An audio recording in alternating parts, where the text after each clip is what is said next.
Rooside sõja soe ja vahetu atmosfäär ei ole kuhugi kadunud nii stuudiost kui telerite eest. Just lõppenud saade seda sama väga kindlalt kinnitab. Võistkonnad stuudios olid koondunud tuntud saadete taha. Ühelt poolt tantsud tähtedega, teisalt Eesti otsib superstaari. Kahjuks seis tabelil räägib kurba keelt, kes pähe said, aga optimism viib edasi. See oli kohutav. Midagi nii alandavat ei ole kaua minu elus olnud. No aitäh teile. Miks nii? Tema pärast. Tema pärast? Jah, tema ei saanudki nagu vastada. Ei annudki temale sõna. Oli siin kergem olla kui näiteks tantsusaates endas? Ei, ja mu elu unistus oli siia saatesse tulla ja alati, kui sa vaatad, siis tundub... Esimene kord sulle? Loomulikult, ega ma siis lotot ei mängi ja mis mind ajas nii närvi, ma valisin 2 vastuse vahel ja ma valisin selle, mida ei olnud. Kes see kapten oli? Martin kindlasti mõeldud. Martin on süüdi täpselt. Mina olen süüdi, mina võtan vastutuse. Mis on süüd valesti läks siis? No vale kapten oli siin.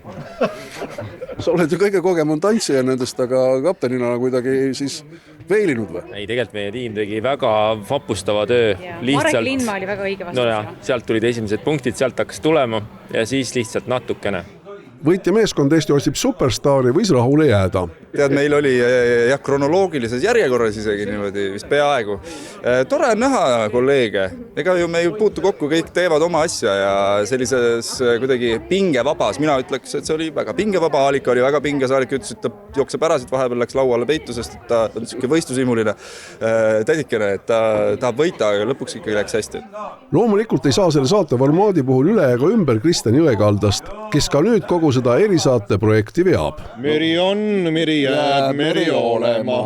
Seda laulu tuli ka täna või? Ei tulnud, aga muideks laulud tulevad siin saates ka, nii et selles mõttes on see täiesti uus tulemine. On selle projektiga tore jälle taas tagasi olla? Oi, kui tore. Päriselt on ka ja see ongi üks saade, mis mulle nagu üli väga meeldib. Sellepärast, et no vaadake need seltskonnad, kes siin koos käivad.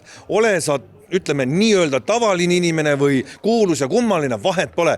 Kui sa siin saates juba oled, siis sa tead, et show'd hakkab saama, nalja hakkab saama ja see rahvas on siia spetsiaalselt tulnud selleks kokku, et tegelikult teha üks igavene äge ja mõnusa pauguga saade. No superstaarid tegid praegu selles saates ära, mis sealt siis või mille pärast nad ikkagi parema tulid? Ega nad ei olnudki mitte millegi pärast, nendel lihtsalt vedas. Seisu lihtsalt. Ei seis, no aga nendel lihtsalt vedas rohkem ja siin saates on õnne ka väga vaja. Teinekord ikka, kui vastased seda õiget vastust välja ei võta, siis saad punktid endale ja kogu lugu trillalla ja ehid ennast teiste sulgedega.